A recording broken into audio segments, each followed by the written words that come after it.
ಇಷ್ಟ ಬಂದೆ ಕೆಲಸ ಮಾಡಕ್ಕೆ, ನಿಮ್ ಇಷ್ಟ ಬಂದಂಗಿರಕ್ಕೆ ನೀನ್ ತವ್ರ ಮನೆ ಅಲ್ಲ.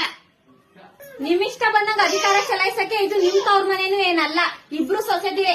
ಏನಂದ್ರೆ ನೀವು ಸೀನಿಯರ್ ಸೊಸೆ, ನಾನ್ ಜೂನಿಯರ್ ಸೊಸೆ, ಅಷ್ಟೇ ವ್ಯತ್ಯಾಸ. ಸೀನಿಯರ್ ಸೊಸೆ ಅನ್ ಮಾತ್ರಕ್ಕೆ ನಿಮ್ಗೆ ನಡ್ಕೊಂಬಿಲ್ಲ.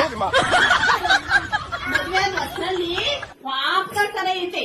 ಮಕ್ಕ ಬಿಟ್ಕೊಂಡು ಈಗ ಮಾಡು, ನನಗೆ ಚಂದ ಬಜಾರಿತನ ಮಾಡ್ತೀಯ ನೀನು. ನೀವು ಅಷ್ಟೇ, ನನ್ನ ನೋಡಕ್ ಬಂದಾಗ ಎಷ್ಟು ಸೈಲೆಂಟ್ ಆಗಿದ್ರಿ, ಇಷ್ಟೇ ಸೈಲೆಂಟ್ ಆಗಿದಾರೇನೋ ಅನ್ಕೊಂಡಿದ್ದೆ. ಆದ್ರೆ ಈಗಂತೂ ವಟ ವಟ ವಟ ಅಂತಾನೆ ಇರ್ತೀರ, ಒಂದ್ ನಿಮಿಷನೂ ಬಾಯ ಮುಚ್ಚಲ್ಲ. ಅಯ್ಯೋ ಅಯ್ಯೋ ಅಯ್ಯೋ ಅಯ್ಯೋ ಅಯ್ಯೋ 9 ತಿಂಗಳು ಹೊಟ್ಟೆ ಇಟ್ಕೊಂಡು ಕಷ್ಟಪಟ್ಟು ಎತ್ಕೊಂಡು ನನ್ನ ಮಗನ್ನ ಸಾಕಿಬಿಟ್ಟು ಸೂಪರ್ನಕ್ಕಿ ಸೊಸೆ ತಂದುಬಿಟ್ನಲ್ಲಪ್ಪ. ನಾನು ನೋಡ್ಕೋಬೇಕು. ನಿಮ್ಮೆಲ್ಲ ತಪ್ಪು ನಂದು. ಬೆಳ್ಳಗೈತೆ, ನುಣ್ಣಗೈತೆ, ಸಣ್ಣವಾಗೈತೆ, ಅಂದವಾಗೈತೆ ಎಲ್ಲ ತಂದಿದ್ದೀನಲ್ಲ, ನನ್ ತಪ್ಪು. ನಾನ್ ನೋಡ್ಕೋಬೇಕು ಫಸ್ಟ್. ಅಯ್ಯೋ ಅಯ್ಯೋ ಅಯ್ಯೋ, ನಮ್ಮ ಅತ್ತೆ ಮಾತ್ರ ಅವ್ರ ಮಗನ 9 ತಿಂಗಳು ಕಷ್ಟಪಟ್ಟು ಎತ್ತು ಒತ್ತು ಸಾಕಿ ಬೆಳೆಸಿದ್ದಾರೆ. ನಮ್ಮಪ್ಪ ನಮ್ಮಮ್ಮ ಎಲ್ಲ ನಮ್ಮನ್ನ ಝೊಮ್ಯಾಟೊ ಸ್ವಿಗ್ಗಿಯಿಂದ ಆರ್ಡರ್ ಮಾಡಿ ತರ್ಸ್ಕೊಂಡಿದಾರಲ್ಲಪ್ಪ.